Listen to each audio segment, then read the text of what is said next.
Bonjour.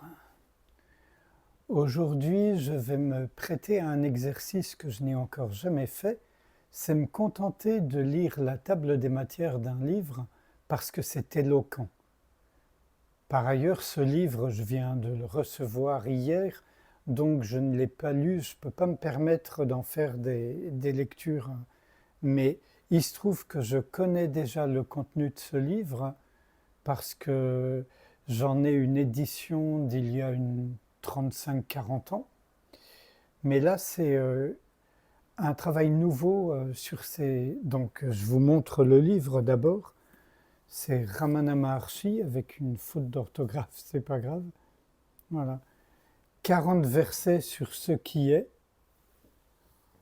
En sous-titre, la vérité ultime sur le fait d'être tel que vous êtes réellement.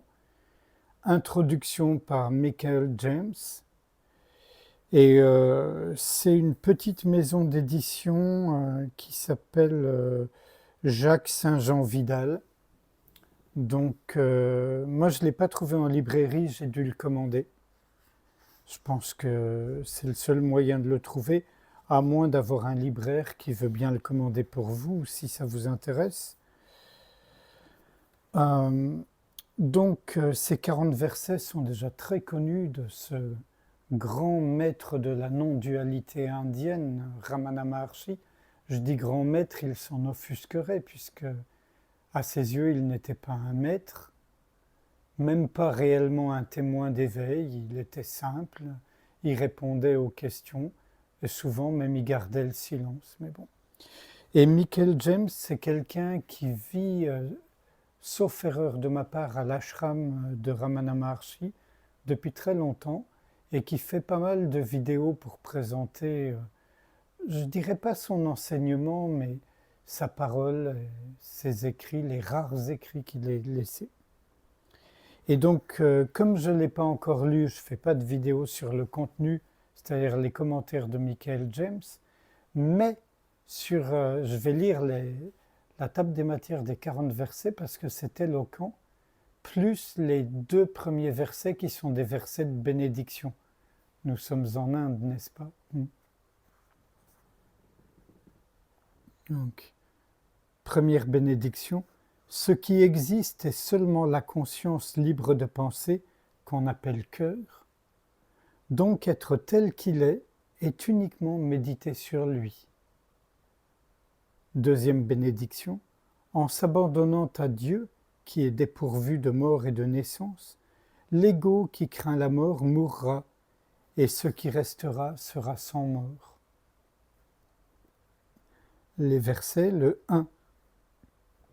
Parce que nous voyons le monde, il est préférable d'accepter un seul élément fondamental qui est nous-mêmes et qui est ce qui apparaît comme toute cette multiplicité.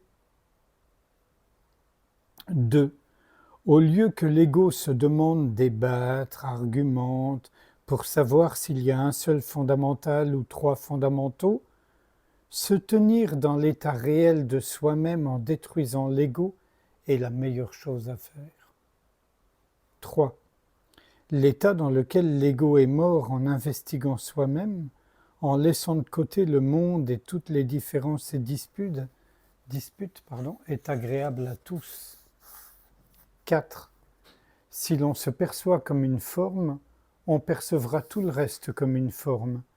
Mais notre vraie nature est la conscience infinie, donc sans forme, donc elle ne perçoit aucune forme. 5. Le corps est une forme composée de 5 enveloppes, et sans un tel corps, est-ce que quelqu'un a déjà perçu un monde? 6. Le monde est constitué de 5 sortes d'impressions sensorielles, et le mental est le seul à le percevoir. Y a-t-il donc un monde en dehors du mental? 7. Le monde brille seulement par le mental, mais ce qui brille comme l'espace dans lequel apparaissent et disparaissent le monde et le mental est la substance réelle, le tout infini. 8. L'adoration du nom et de la forme est le moyen de voir le nom et la forme, mais se voir soi-même et devenir ainsi un avec la substance réelle est la vraie vision. 9. Les dyades et les triades dépendent d'une seule chose, ego. Donc si on voit dans le mental ce qu'est cette seule chose, elles cesseront toutes d'exister et on verra ce qui est réel. 10. La connaissance et l'ignorance des autres choses sont mutuellement dépendantes, mais seule la conscience qui connaît la réalité de l'ego, à qui elles apparaissent, est la vraie conscience. 11. Connaître autre chose que soi-même est ignorance. Mais quand on connaît la réalité de soi-même, la connaissance et l'ignorance de tout le reste cessent. 12. Soi-même est la conscience véritable, qui brille sans rien d'autre à connaître, donc elle est dépourvue à la fois de la connaissance et de l'ignorance des autres choses, mais ce n'est pas le vide ou le néant. 13. Soi-même, qui est pure conscience, seul est réel. Donc la conscience de la multiplicité est ignorance et irréelle, et donc elle n'existe pas, sauf en tant que soi-même. 14. Si l'on investigue la réalité de la première personne, elle cessera d'exister avec la deuxième et la troisième personne, et ce qui brille alors en tant qu'un, c'est notre vraie nature. 15. Le passé et le futur dépendent du présent, le seul temps qui existe réellement. Donc essayer de connaître le passé ou le futur sans connaître la réalité du présent, c'est comme essayer de calculer sans connaître la valeur de 1. 16. Si nous sommes un corps, nous sommes piégés dans le temps et le lieu, mais si nous nous investiguons nous-mêmes, il n'y a ni temps ni lieu, mais seulement nous-mêmes, qui sommes le même toujours et en tout lieu. 17. Pour ceux qui ne se connaissent pas et pour ceux qui se connaissent, le corps est je. Mais pour les premiers, je est limité au corps, alors que pour les seconds, je brille sans limite. 18. Pour ceux qui ne se connaissent pas et pour ceux qui se connaissent, le monde est réel. Mais pour les premiers, la réalité est limitée au monde, alors que pour les seconds, elle imprègne sans forme comme le substrat du monde. 19. Se disputer pour savoir qui l'emporte, le destin ou la volonté, ne se pose que pour ceux qui ne discernent pas l'ego comme la racine des deux. Mais si l'on connaît la réalité de l'ego, alors on s'en débarrassera. 20. Voir Dieu sans se voir soi-même est une vision mentale. Donc seul celui qui s'est vu lui-même, l'origine de son ego, est celui qui a vu Dieu, car soi-même n'est pas autre chose que Dieu. Pardonnez-moi. 21. Puisque soi-même est un, comment se voir soi-même et comment voir Dieu, si ce n'est en devenant sa nourriture? 22. Comment connaître Dieu qui brille dans le mental en l'éclairant, si ce n'est en tournant le mental vers l'intérieur et par conséquent en l'immergeant en lui? 23. Ce corps n'est pas conscient de lui-même en tant que je, et je ne cesse pas d'exister dans le sommeil. Mais après que quelque chose appelé je s'élève, tout s'élève. Alors discernez vivement où il se lève. 24. Le corps, Jada, n'est pas conscient de lui-même en tant que je, et Satchit ne s'élève pas, mais entre les deux, quelque chose appelé je s'élève en tant qu'étendue du corps, et c'est Chit Jada Granti, l'ego, le mental, et ainsi de suite. Chit, c'est le mental, la conscience, Jada, c'est le corps, et Granti, ce sont les nœuds. 25. S'accrochant à une forme, l'ego fantôme sans forme vient à l'existence, se maintient, se nourrit et s'épanouit, mais s'il se cherche, il s'envolera. 26. Si l'ego vient à l'existence, tout vient à l'existence, et s'il n'existe pas, rien n'existe. Donc investiguer ce qu'il est, c'est renoncer à tout. 27. L'état dans lequel l'ego ne s'élève pas est l'état dans lequel nous sommes cela. Mais sans investiguer l'endroit où il s'élève, comment peut-on l'annihiler et se tenir en tant que cela? 28. Comme plonger pour trouver quelque chose qui est tombé dans l'eau, plonger à l'intérieur par un mental vivement focalisé, il est nécessaire de se connaître soi-même, la source où l'ego s'élève. 29. L'investigation par un mental qui plonge vers l'intérieur où l'on s'élève en tant que je seul est la voie de jnana, alors que penser je ne suis pas ceci, je suis cela est une aide, mais pas vichara, pas l'investigation. 30. Dès que l'ego meurt en investiguant intérieurement qui suis-je, une chose apparaît spontanément comme je suis je. Ce qui n'est pas l'ego mais la substance infinie, c'est-à-dire soi-même. 31. Lorsque l'ego est détruit par Tanmayananda, il n'y a rien à faire, car on n'est pas conscient de quoi que ce soit d'autre que soi-même, alors qui peut concevoir un tel état? 32.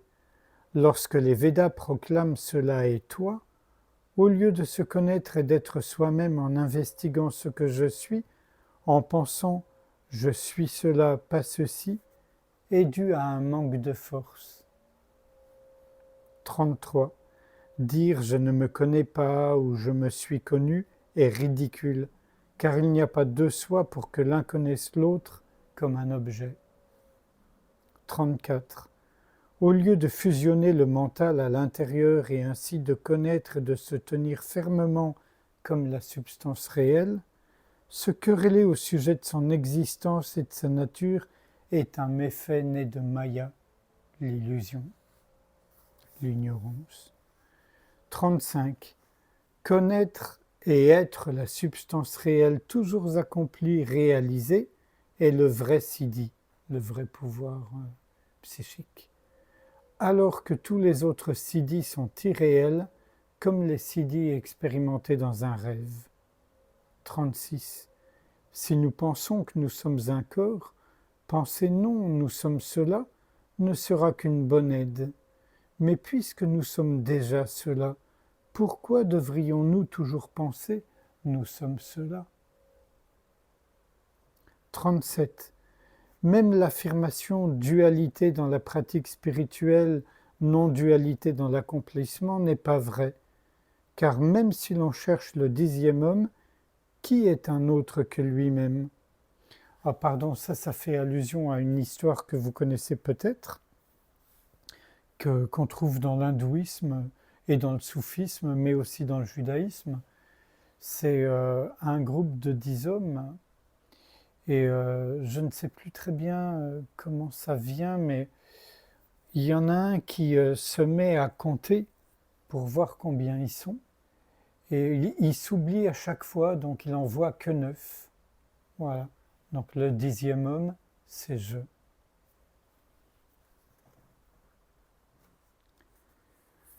38. Si nous sommes l'agent de l'action, nous ferons l'expérience des fruits qui en résultent, mais lorsqu'on se connaît soi-même en investiguant qui est l'agent, les actions et leurs fruits cesseront d'exister.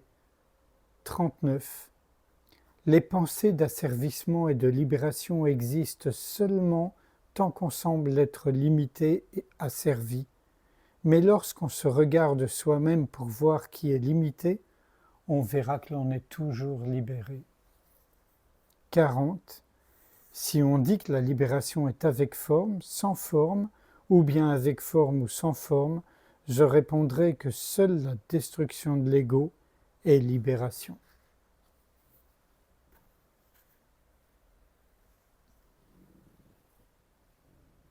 bien comprendre que la destruction de l'ego n'est pas une action ou un faire ou une agressivité quelconque à l'égard de l'ego. C'est juste par l'investigation réaliser qu'il est inexistant, irréel. Moi je dis largement imaginaire. Il est totalement imaginaire.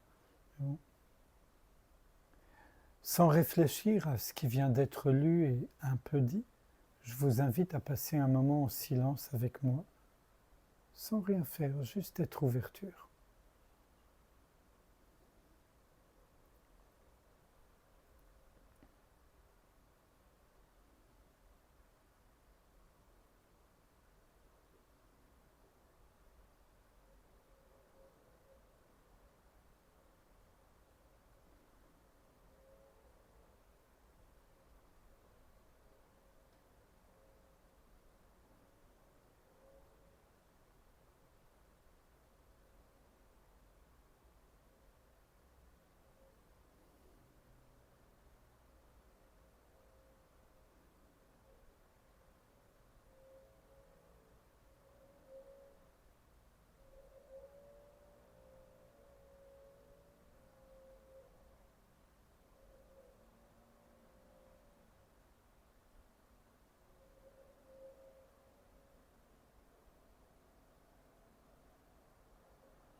Je vous remercie. À bientôt.